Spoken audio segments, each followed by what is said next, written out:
Hey, this is DHG, and I'm giving my review of Resistance: Fall of Man. I don't have the game case near me, or I'd hold it up. I decided to do these reviews in a different format now, to help keep my thoughts in order. So first on the line is what most people notice, and that's graphics. For a game that was made in 2006, 16 years ago, still looks pretty good. It looks a lot sharper than some of the later games in the series. Resistance 2's about as sharp. Resistance 3, they threw a bunch of extra stuff in and actually looks worse until you take into account the particle effects and all that they added. But the graphics in this game look good. There's a lot of action on the screen. The weapons all look pretty good. You can see the notches on the gun real well. This was a really, really big step up from the PS2 era, where the maximum, if you had a progressive scan TV, I didn't, but if you had a progressive scan TV, it was still even a noticeable jump up. But if you were still using interlace scan like I was, oh, such a difference, such a difference. So the graphics are still pretty good today with Resistance: Fall of Man. And the second thing, which I think is much more important than graphics, is the gameplay and the controls. The gameplay is pretty well separated within this game. The levels are mixed up a bit. Couple levels, which is the bread and butter, then they throw in a tank level, or then you get to drive a stalker, things like that.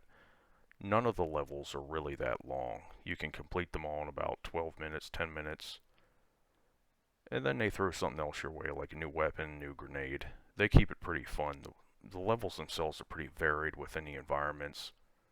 Some outdoor, some indoor, bunkers, cave systems. The tunnels aren't that interesting, but you're not in them that long. It keeps it a pretty good mix overall. There's pretty good pacing there. In terms of the controls, you can do custom mappings, so it's kind of irrelevant. But in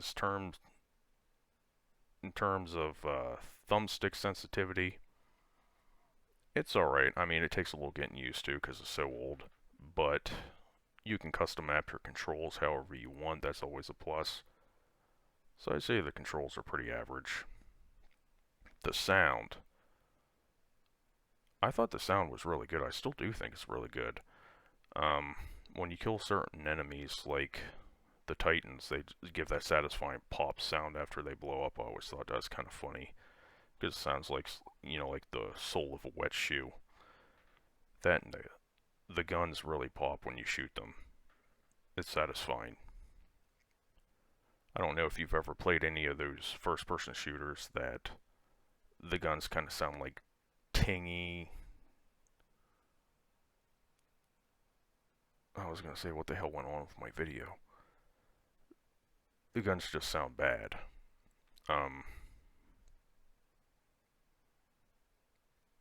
Can't think of which one I'm thinking of, but it was a multiplayer game I played not that long ago where the guns just sounded terrible, really light. There was no real way to turn them up, but that's definitely not the problem here. The guns hit with a pop. Even some of the energy weapons like the auger that's on screen now, it's satisfying to hear the beam make its way through the different surfaces. It sounds pretty cool. The story. This game got the story down pretty well. It was interesting to hear what happened from level to the next, and it was enough to keep you going with, if it had no story whatsoever, still would have been very playable, but the story's just an added bonus. First-person shooters aren't generally reliant on stories. That's generally reserved for RPGs and stuff like that, but having something that will get you a little more interested in the game is definitely a plus. Stability slash bugs. The game is pretty stable. I don't know if it's 60 frames per second. I highly doubt it, but it doesn't really feel like 30 either. That maybe have to do with frame time, but it felt pretty smooth. At times there were some graphical hiccups where the frame rate went a little lower.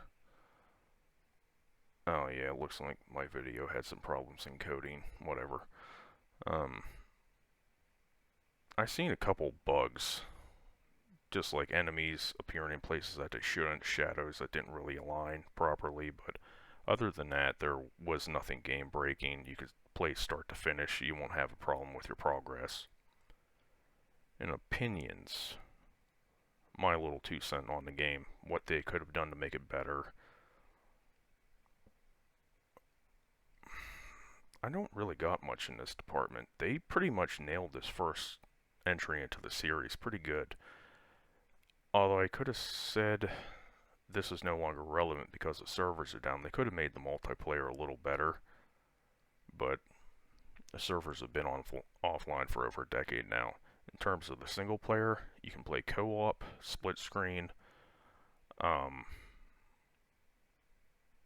It's pretty good. I mean, even to this day, you get a friend or whatever, you sit down, split screen. It's a lot of fun. I play this with my nephew all the time. Really fun game. So my rating for it would be good. It's not great. It's good. And that's it.